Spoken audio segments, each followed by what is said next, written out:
everyone, we're gonna go ahead and get started. My name is Adrian and I'm moderating along with my fellow Northwest eLearn member, Weiwei. And this is Rethinking New Student Onboarding. And our speakers today will be Amy Spielmaker and Diana Boro-Boswell from Linn-Benton Community College. And I have a few housekeeping items to mention before we get started. If you have any questions, you can post them in the Zoom chat. And the session will be recorded and will be made available through our conference website once it's been captioned. Speaker slides will be available from our conference website. We'll also post them in the chat. And finally, I wanted to say a big thank you to our sponsor, HonorLock, for helping us make this conference possible. HonorLock is all about humanizing online proctoring.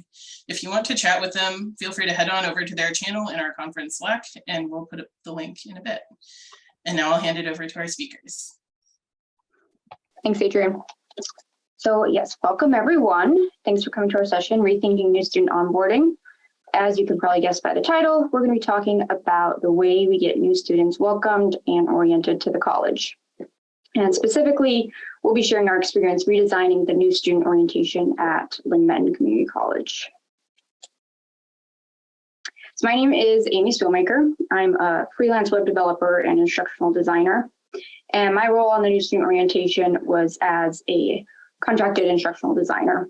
And I work closely with Diana, who was the main sort of instructor for the orientation. And that's me. I'm Diana Boro-Boswell.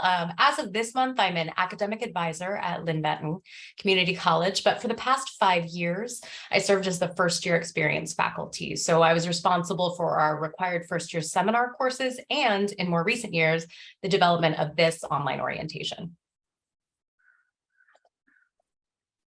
Okay, so what exactly do we mean by new student onboarding? It's how you welcome students, familiarize them with the institution and their program, and ensure they're starting out with the right classes. Onboarding includes things like college and program level orientation, first year experience classes, welcome emails and events, anything that focuses on new student success. In the session, we're going to focus on a redesign of the new student orientation at LBCC, but we'll also touch on other pieces of onboarding. So why do we have new student programs? The answer is pretty simple. We want admitted students to become committed students. That is, we want students to enroll in classes, be successful, and come back next term.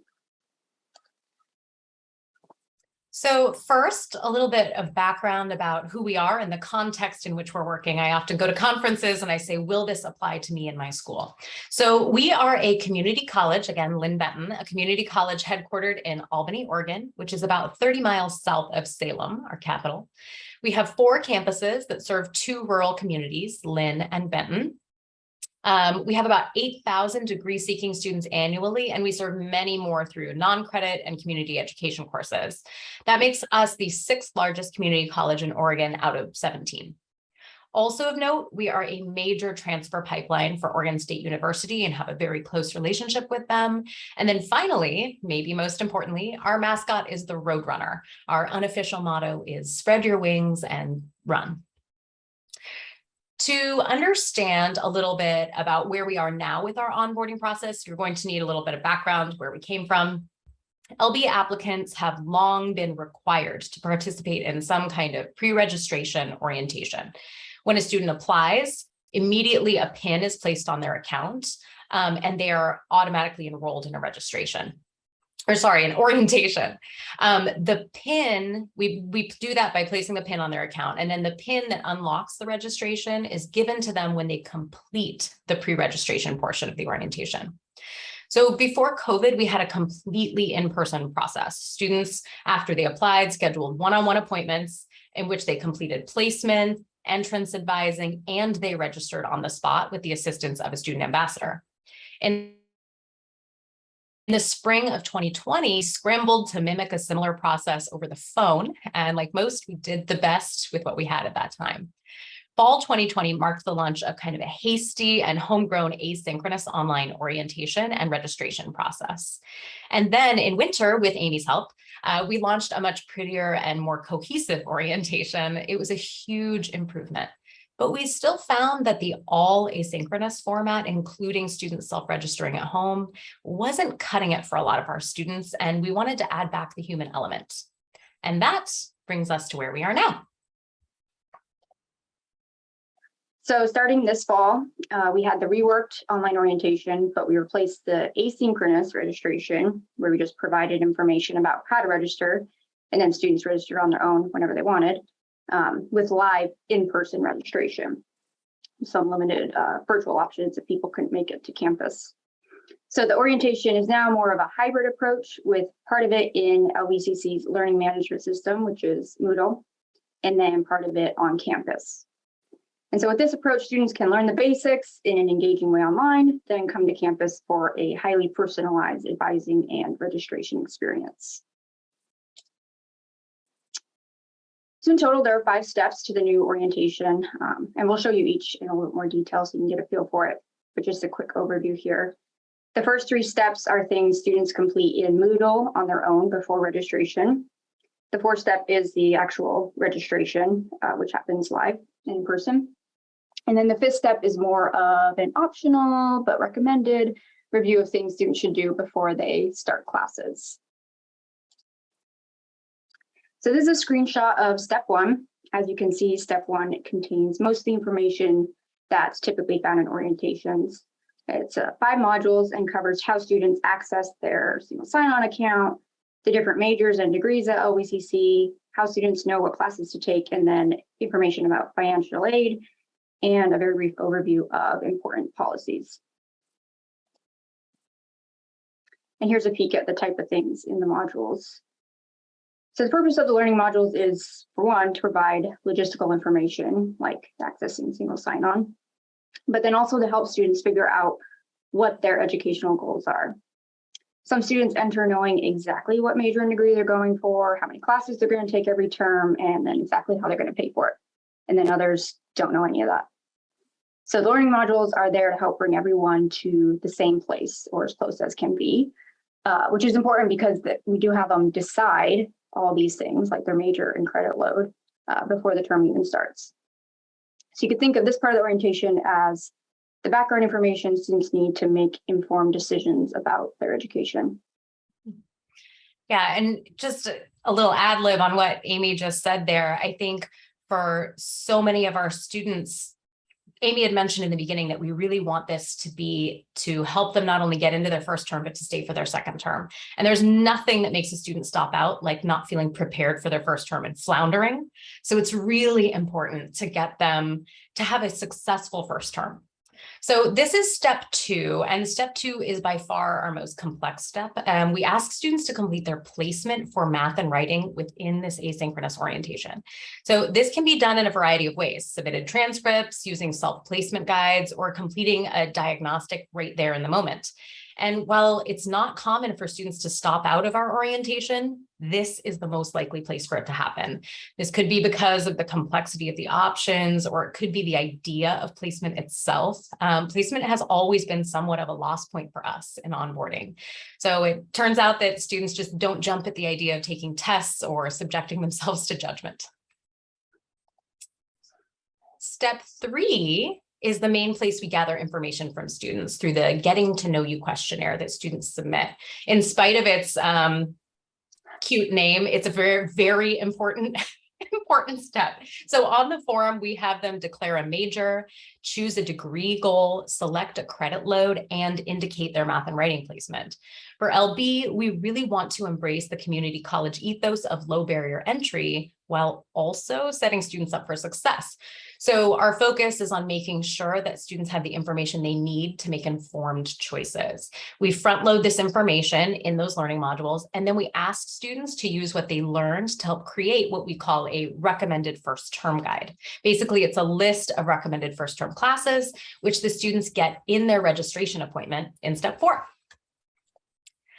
The 4th step of orientation as I just alluded to, is registration. So this is the point where students move offline and into the real world. For students, they simply make and attend an on-campus appointment, but we're doing a lot in the background to prepare for them. So during this appointment, we provide them with their recommended first term guide that we created before they got there. And then we talk it over with them and make any changes we need to. And then they sit down with a student ambassador and register. So the beauty of this is that when they arrive for their appointment, we already have all the information from their getting to know you questionnaire, so we can get prepared for them. Rather than spending the appointment time searching for classes that are available, we can spend more time with the person in front of us, and they still leave with a schedule in their hands. Step 5. So unlocking registration is kind of this carrot that pulls students through steps 1 through 4, kind of through the drier stuff, the logistical stuff.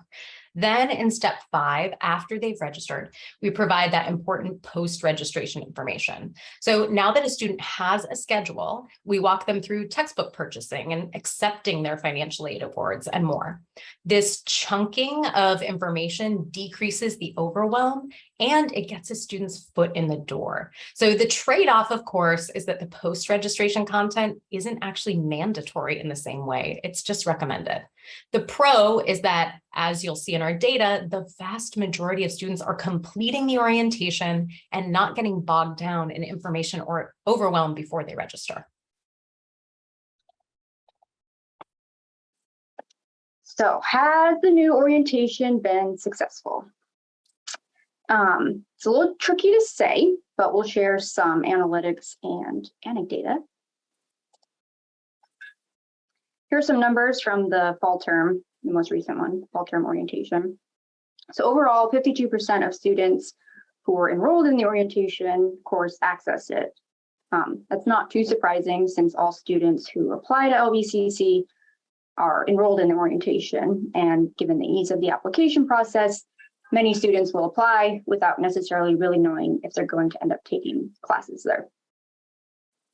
And then 83% of students who started the orientation, that is who completed any of the activities, completed the orientation. And that's completed through the last part that's required for registration. It doesn't mean they actually registered. But 98% of students who completed orientation, again, through the last piece that's required for registration, actually scheduled a registration appointment, or at least they said they did. Again, that doesn't mean that they actually attended the appointment and successfully registered for classes, but it's probably a pretty close approximation. Unfortunately, we don't really have any good comparative data, so it's hard to say if the new orientation has increased or decreased enrollment and retention. And with so many changes in the past few years anyway, it'd be difficult really to tease apart what is causing what. I think subjectively, Diana and I would both say that orientation redesign is a big improvement. That's one thing. Yes, and based on what we've heard, others seem to agree with us. It's not just us. After the initial redesign, when we were still fully online, so before we went to this more hybrid model, we sent out a survey to students to gather their impressions of the orientation, and the feedback we got was very positive. But caveats, as you can imagine, the response rate was pretty low, and it was likely only filled out by students who had actually made it through the orientation and registered for classes. So we didn't hear the voices of those who stopped halfway through, although there were only like 10 of those. So maybe we don't need that feedback. One of our most telling responses was actually from our student ambassadors. These are student employees who help with the onboarding process. So they assist new students as they come in and register, and their feedback about the learning modules was over the top positive. In fact, they said they were a little bit mad that they didn't get to go through the same experience themselves when they were new students. So overall, the feedback on the content has been excellent. This is, again, further evidenced by the fact that the vast majority of students who access the orientation complete all of the learning modules. So while the content is solid, we're still working out our kinks in the process. And when I say process, I mean the flow of one step to another, the communication to students about what that flow looks like. Again, placement continues to be tricky, as does the transition from applicant to orientation participant because of the rolling applications. A student can apply up to a year before the term starts or 2 weeks before the term starts. So the amount of communication can be challenging. Okay, now we're going to talk about some key things we learned from the experience and some recommendations for other institutions for looking at the way they onboard new students. First, look at the full picture, because you might only be seeing part of the picture, like this squirrel. No part of new student onboarding exists in a vacuum, so you want to look at your school's website, academic catalog, email campaigns, everything. And when there's inconsistency, don't ignore it. If you do, you might end up getting your tail chomped on, like this little guy. Or at least you'll get a lot of confused emails. Yes, at least, yeah. So at LBCC, these are some of the pieces of the new student onboarding, and there's probably more. But we at least know that there's email campaigns that are sent to students, basically blast emails. There's a new student webpage, which is pretty recent. There's the new student orientation, and there's also the first resort, which is the Student Help Center. And then there's also a required first year seminar course that students take in their first term. Now our focus was on the new student orientation, but we quickly realized, or maybe began to appreciate, that we need to widen our view a bit and look at all the pieces of a new student's experience. One of the best ways to do that is to do a true user test and audit your onboarding.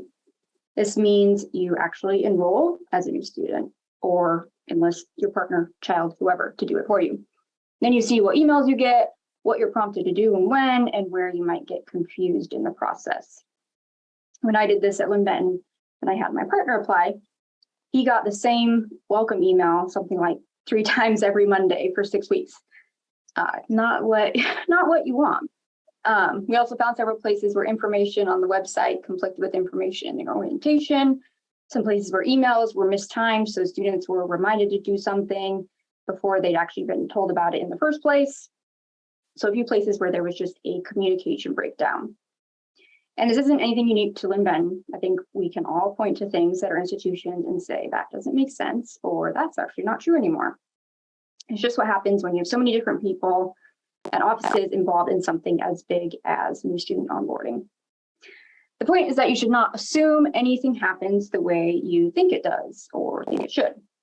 Actually get in there as a student and see the full picture. And if you think you're too entrenched in the process or the institution to be able to see places of confusion, then you might want to enlist someone else to get that outside set of eyes. Yeah, absolutely. So this also means looking at the big picture of where orientation fits in means a lot of communicating. So the person coordinating the orientation content will need to be in frequent communication with the folks coordinating other pieces of that onboarding experience. So ask yourself, does post-application messaging jive with the orientation language? Is information about placement consistent between the orientation and the website? Does the orientation dovetail with and prepare students for a first year experience type course?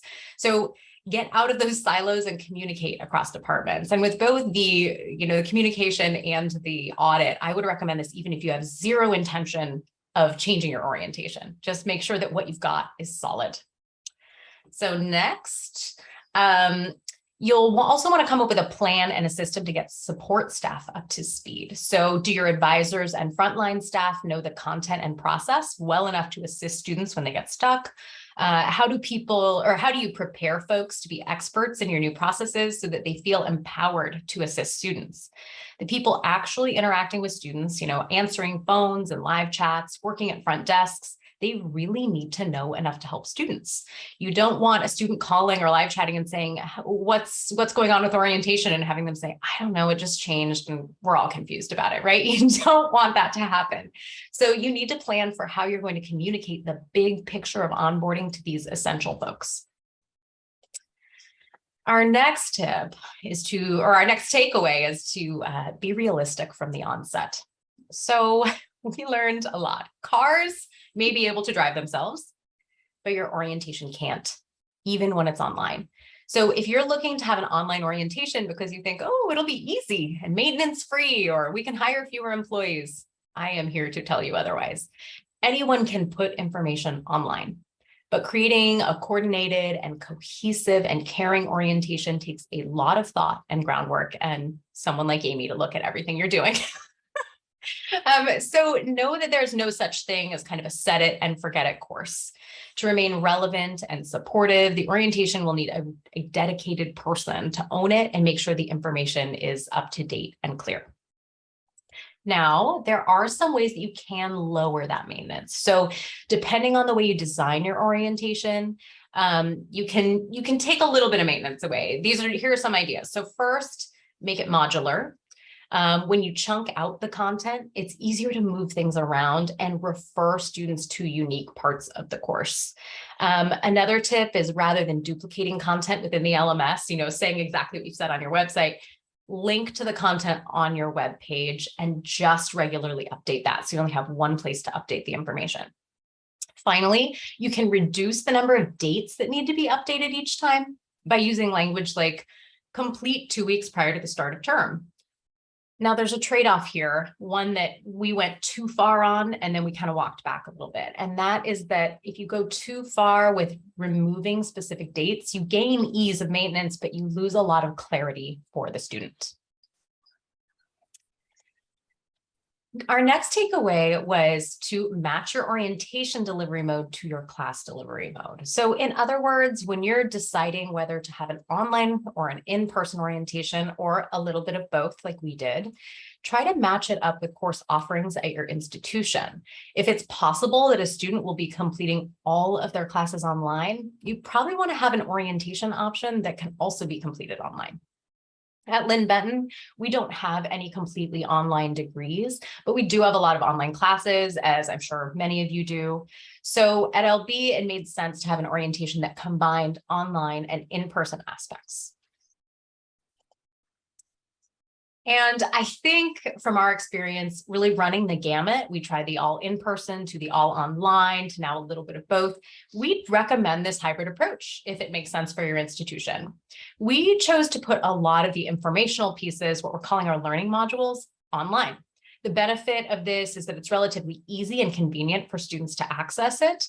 Also, with having the information all in one place, it allows us to be more consistent with what we're telling students, something that's much harder to achieve when we're working one-on-one or in group advising interactions. So we can ensure that every student has the information to make informed choices about their education. Then when a student comes to campus for registration, we already have a basic understanding of their goal. They already have a basic understanding of their goals and what's expected. And because we know what the student knows, it gives us a better understanding of where to start. In other words, we don't have to spend a bunch of time going over information the student already knows. Instead, we can focus on what the student wants and needs at that time. And unlike a completely asynchronous orientation, that live, either on campus or virtual piece allows us for in-the-moment questions and caring and responsive interactions. So if they're in person, they can explore the campus, they can engage with staff and other students, and they can get a first-term schedule in their hands before they go. So it makes it a little more real and concrete. All right, and then it looks like we have a question in the chat from Weiwei. So she says, perhaps to help us get a sense of the scope, would you mind sharing how many units/departments are involved in this process and approximately how many staff are involved? How did you communicate with folks to make sure everyone's on the same page? Sure. Yeah, that's a great question. So in terms of number of full departments that are involved, it's actually quite few, though the way that our organizational structure is, we have a division called Academic Foundations, where almost all of this is housed. That includes our First Resort Student Help Center, as well as the first year experience position, and all of our admissions and onboarding. So it really was maintained within that division.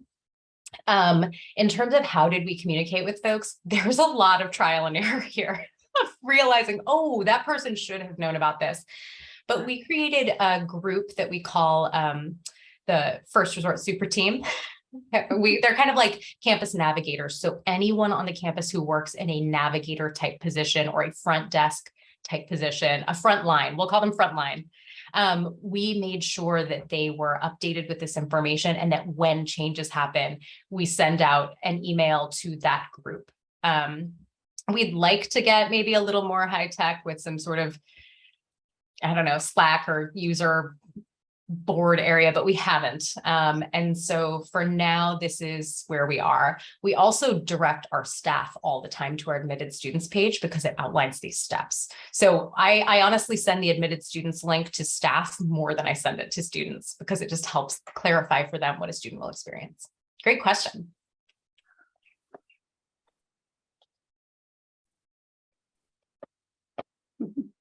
Okay, so next we're going to talk about platforms. So this is the tool or system used to actually deliver the orientation content, at least the online piece. And so you're going to want to choose a platform you can live with. And when I looked at what other institutions were doing for their orientation, I saw some using their LMS, whether it's Canvas or Moodle or Brightspace, and then some do something more web-based, either with a homegrown system or an enterprise tool like Articulate. And then some just provide information on their website. And at LB, we use the college's learning management system, Moodle. So there are some benefits of using your LMS. For one, it gives students a preview of the system their online course will use, in theory, if faculty are using the institution's LMS. This is also a reason to make sure the course makes a good impression, because it's the student's first impression of learning at your institution. So you want it to be good. Second, you can check for understanding and provide immediate feedback. So you can have things like quizzes or other interactions that help students through the content. Going along with that, in an LMS, you can track what students have completed. And this can help you see where students are spending time, where there's attrition, and what things are consistently tripping students up. Finally, you already have it. You already have an LMS, so you don't need to invest in a new tool. Rather, maybe you invest in making your LMS a little bit better. Some drawbacks, at least that we recognize with using LBCC's LMS. For one, it's less easy to access than a website. Even if your orientation is an open course, it's just never going to be as Googleable as a website. And secondly, we encountered limits to ongoing content access. So at LBCC, students are dropped from the Moodle orientation course a few days after classes start. So it's not an ongoing resource for them. And it may be different at your institution, but that's something you might want to understand before choosing a platform. So in a perfect world, I think all information in your onboarding process would be freely available on your school's website. So it's Googleable and easy to access. Then your orientation course would deliver the information in a directed stream, perhaps with some additional context, integrate some interactive elements so students get it on a deeper level than just reading and watching. So that's a perfect world. We don't live in a perfect world. So you're probably going to have to make some choices. And it just goes back to being realistic. So what can you realistically do? It's hard if you have to rely on a bunch of other people to get something updated for you. So choosing the platform you can live with might mean choosing the platform that's most under your control. All right, make it engaging. Even if orientation is required, you want it to be something that's useful and interesting for the students. I could do an entire session on the importance of visual design, but I will keep it brief here and use one of my favorite quotes from usability engineer and cognitive scientist Donald Norman.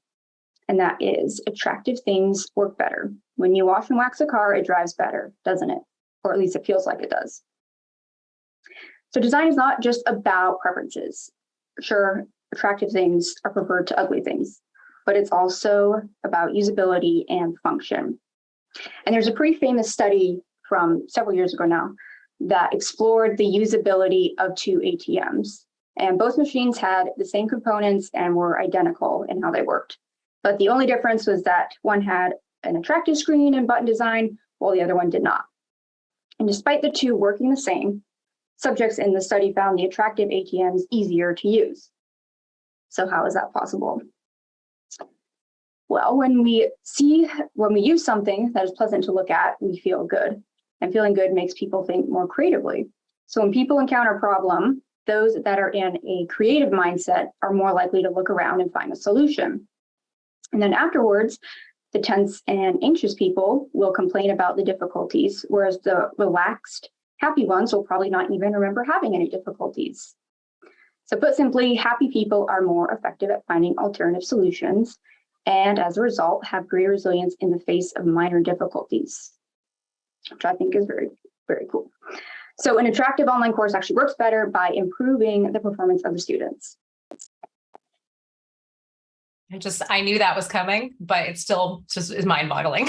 I love that. I know Donald Norman is like my hero. So like I said, yeah, I could have a whole session on this, but the main point I want to get across is that looks matter. And this may mean getting some help. If visual design is not something in your particular toolbox, get help from your web design people, your LMS staff, your visual communication faculty, or maybe look outside and hire outside help.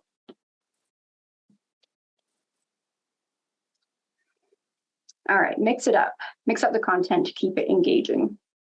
So prior to the first redesign we did, the majority of the learning materials in the course was videos, which is great if you're a video person, not so great if you're not. And so with the redesign, we put in a variety of mediums and interactions to keep students engaged and ensure access to the content. And these are some different ideas of the different ways you can communicate information. It's not an exhaustive inventory, but you can see that some of them are very small things, like maybe you have a video to show some process, but also written step instructions in a list. Or maybe you put information that not everyone needs to look at in drop downs, or use bullet points to make scanning the content easier. These are just a couple examples of how we varied the content presentation in our new student orientation. So on the left is an image with hotspots to help students explore the different apps on their single sign-in page. And then on the right is a flow chart to try and help students decide the best placement option. Next big piece of engagement is write good questions. What does good mean? First, it means right-sized. So originally the course relied on a lot of the standard Moodle quizzes to assess students' understanding. And if you're familiar with quizzes in Moodle, you know they're really better suited for longer, more formal exams than the quick checks for understanding that we needed. For example, in the quizzes, students are prompted several times before submitting a quiz to see if they really want to submit, which is a little intimidating and cumbersome for the short, ungraded orientation assessments we wanted. So we ditched that and used H5P quizzes instead. H5P, if you don't know what that is, it's a tool for interactive content, and it comes prepackaged in a lot of LMSs. So with H5P, the review questions could be embedded in the content, which help make it more streamlined, as everything, answering the questions, viewing feedback, submitting the quiz is done in a single screen. So it was much faster to complete. And that change alone probably saves students, I think, at least 10 minutes over the course of the orientation, just because there's fewer clicks. Good questions are also useful. So they ask about things students will actually encounter. I often see people fall into the trap of asking definition or categorization questions when it may not actually be that important if a student can define what a gen ed is. It's more important that when they see something that says it counts as a gen ed in the catalog, they know what that means. So you might show a picture of a course's catalog entry and ask, where it says this course counts as a math and science general education course, what does that mean? So it's getting at the same thing, but it's a much more useful question than asking, what is a general education course? Additionally, useful questions provide detailed and immediate feedback. So each response option should explain why that option is or is not the correct answer. This is also a good way to keep the course maintenance down. If you take the time to write good questions with meaningful feedback based on student responses, there's less intervention required by the coordinator of the orientation. So these are a couple examples of questions we have in the new student orientation. You can see the one on the left involves a screenshot, and ask students to basically apply what they learned about credit hours, and the other ask students to identify what tools they use to complete common tasks. So Amy's been talking a lot about the quality of your content and the design of your content. I want to talk a little bit about the quantity of content. So how much is enough? How much is too much? In other words, we want you to design for Goldilocks. So this orientation has too much information and this orientation has too little. So how do we design the orientation that is just right for our students? Well, we actually have not quite found this magic answer yet, but we are getting closer. There is so much that a new college student needs to know. Doing an audit, like Amy talked about earlier, can help you determine what goes into your orientation. Look at your post-application messaging, your pre-registration information, advising, registration, group orientation or welcome day, your first year seminar, everything. Then ask yourself, what do students really need to know before registering, and what can be reallocated to another venue? You'll want to put your decision and your rationale in writing. Why? Because every single person on campus will be asking you to put their very important thing in the orientation, and you'll want a guiding light for responding to those requests. Once you know what students want and need in their orientation, you can go about organizing it to help them navigate. And one of the main concerns about the original online orientation was that it wasn't super clear. The locking of the content made it pretty difficult to form a mental picture of the course until it was actually entirely completed, which meant students often got lost, which is not really what you want for a course with orientation in the title. So the goal with orientation is to remove all, or as many as you can, of the question marks that students might have as they're making their way through the course. So a few tips here. First, be clear about what's actually required and what's recommended. So be as transparent as possible and don't mislead your students. Second, prioritize guiding over forcing. This isn't to say that a linear progression never has its place, but if you're forcing that linear progression, you should have a good reason. It's all about finding that right balance between content restriction and transparency. And if you have a mix of locked and open content, like we do in our orientation, make it clear why certain things are not available, like in the screenshot down below, where it says exactly when something is due and why it might be locked. This is going to save you a lot of emails from confused students. Next, write meaningful headers and text for links. Students are going to scan, right? Everybody does. So your header should be frequent and informative, and your link text should clearly say what students can expect if they click on that link. It should not be something like click here, or worse, in long, ugly URL. And that's for accessibility too. Finally, tell students what to expect, which I have an example here on the next page. So this is an example of telling students what to expect at their in-person registration session. So you can see we tell them exactly what's going to happen, how to schedule, when they can schedule, how to get to their appointment with a map, that's important, and then answers to the but what if I ... questions that some students may have. And this information is always visible, so students don't have to complete a bunch of other stuff before they can see it and know what's going to happen.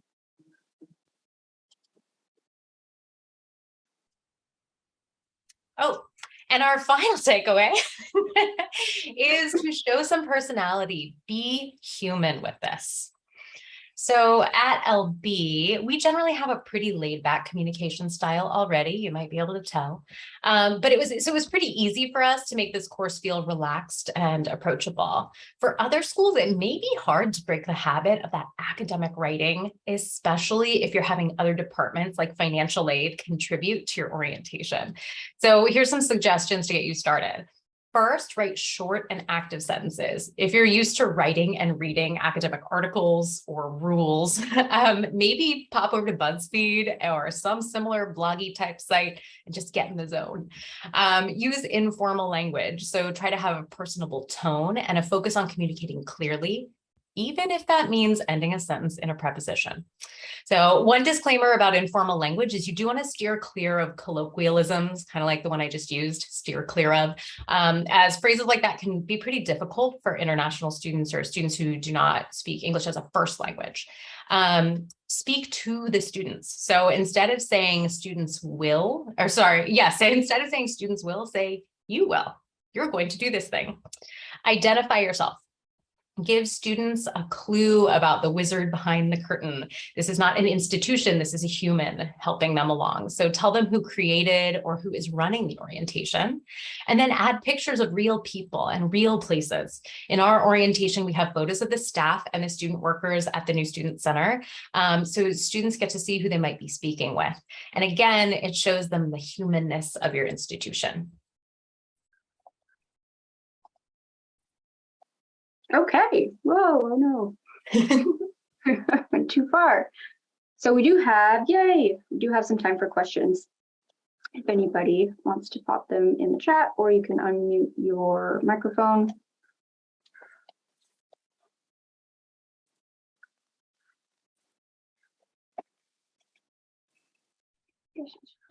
Did you notice anything about like what ages of students or age ranges of students were more likely to complete the orientation or were more likely to come forward with difficulties and things like that? We did not gather data on age range because the data was directly out of Moodle itself, but I can tell you anecdotally, it was often, I mean, this is not entirely true. You know what? No, there isn't really a pattern. I think I would be tempted to say older students needed more help with the asynchronous orientation.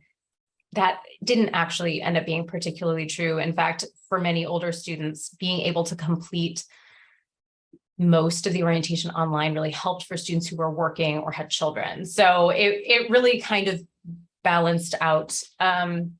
We do at the very beginning of the orientation, we tell students that it's an online orientation, but they're welcome to come to the first resort and complete it right there. Like they can have help, you know, they come to our computer lab and work with us.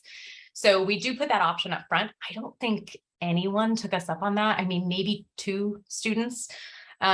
So most students were completing it. And again, we were keeping careful track of if a student clicked the link from the email that says you can get in your orientation now, we were watching to see what happened. So we found that if a student accessed the orientation, they completed the orientation, right? At least through to that placement sticking point or through to that appointment. So it wasn't, what I was worried about was, would a student click this link and see it and go, that's too much, it's overwhelming, and never come back. That was not happening. That's good.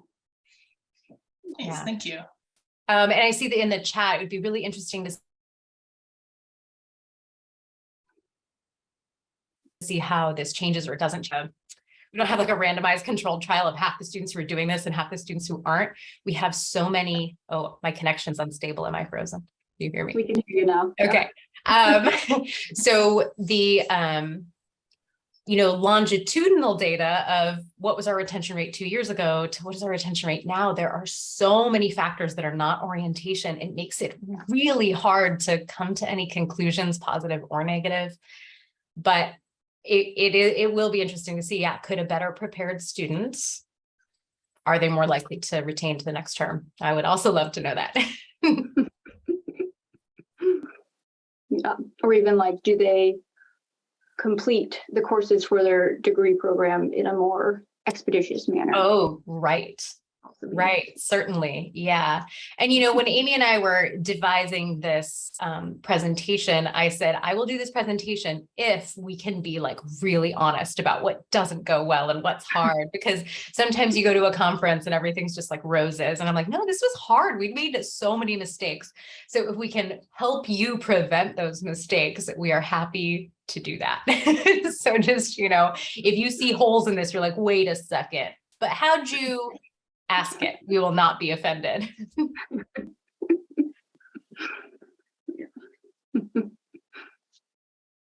I'm curious, could folks just pop into the chat currently what kind of orientation you do, if any? So do you do a pre-registration orientation of any kind? Do you have pre-registration advising? And then is it synchronous, asynchronous, you know, is it in person? Is it online? So just pop into the chat what your institution does, if you know.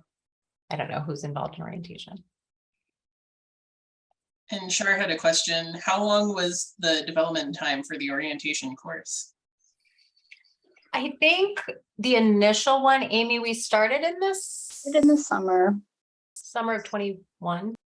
Yeah, June, July. And we had it done by winter orientation, which would have been November of 21. So it was a few months. About 6. Maybe even been October. But then, so that was our first initial push. That's where we like worked with Amy to get this thing going. And then our changes when we went to kind of a hybrid model, those took a couple weeks, 3 weeks, I'd say. Yeah. Yeah.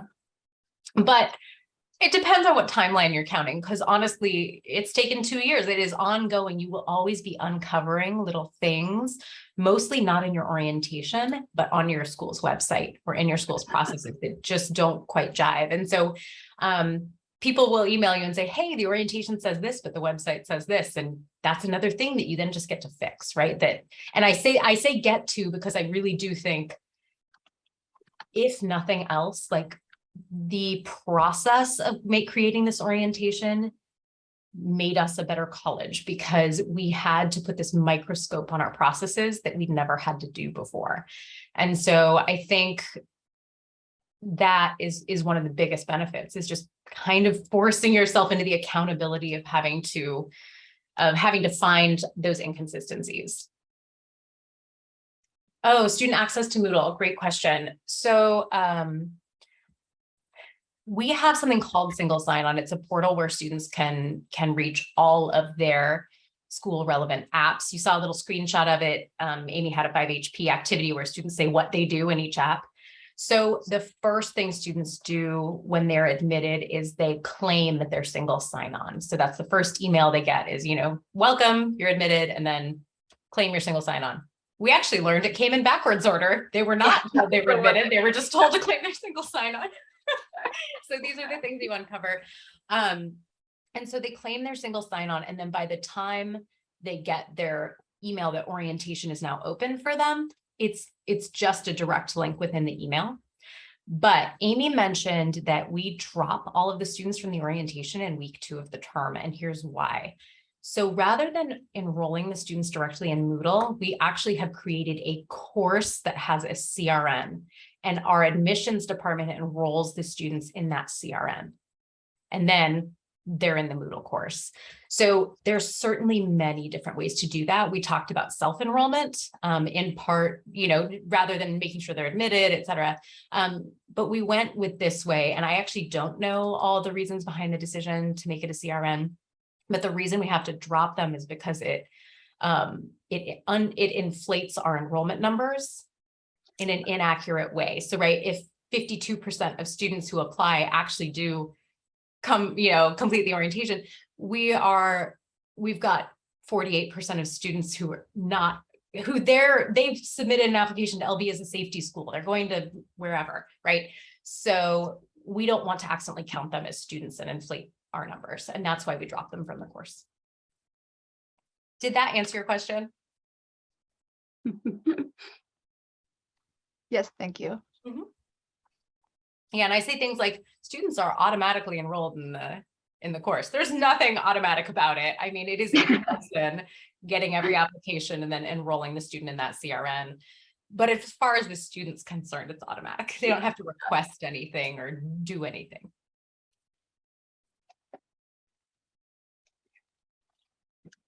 Okay, so we have another question. If someone starts, stops, and restarts, do they go through the orientation course again? Like if they start school and actually attend courses and then stop. I think like if they defer enrollment. Oh, if they defer enrollment. Okay. If they defer enrollment, if they make it all the way through the orientation process to the point of getting a recommended first term guide and their PIN, they can go forward. They can just register the next term. If they did not make it through the orientation, then they would have to start it again. Luckily, the learning modules in the orientation only take a half hour. Oh, is everything I'm saying true? Actually, No, when they register, if they defer and then they go to register again, they don't have to enter an alternate PIN. no, they don't. That's true, because our alternate PINs are term specific. And this is actually something we're working on right now. We would like that to not be the case. So to clarify, currently, if a student applies for fall term, they get a PIN put on for fall term. They have to complete the orientation to get that PIN. But that PIN just goes away after fall term. So technically that student can just go register for winter term. Most students don't know that, so it doesn't happen often, but it does occasionally happen and confuse us. So we're looking at a process of, could we automatically roll applications forward to the future term or something, so that students don't miss this really valuable information. I'd also love to, for comparative data, look at the students who do that and see how do they do, not having gotten any of this information, just as a comparative data set. So, and if they complete the orientation and they're actually in classes, and then they take 6 months off or a year off, they can just register. They do not need to go through any orientation to come back to LB. As we say, once an LB student, always an LB student.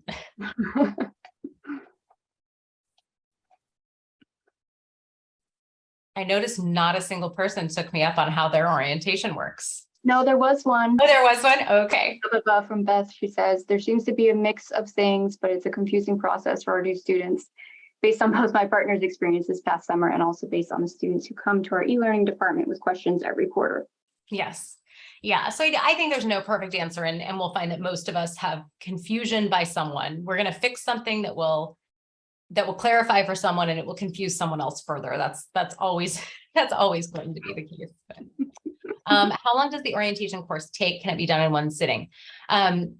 Yes, the orientation course can be done in one sitting through step 2. So they can do all the learning modules and the placement, through step 3, and their getting to know you form. All the things that they're responsible for can easily be done in one sitting. But once we get their getting to know you form or their questionnaire, they then have to make an appointment to come in and see us, right? So obviously that can't be done in the moment.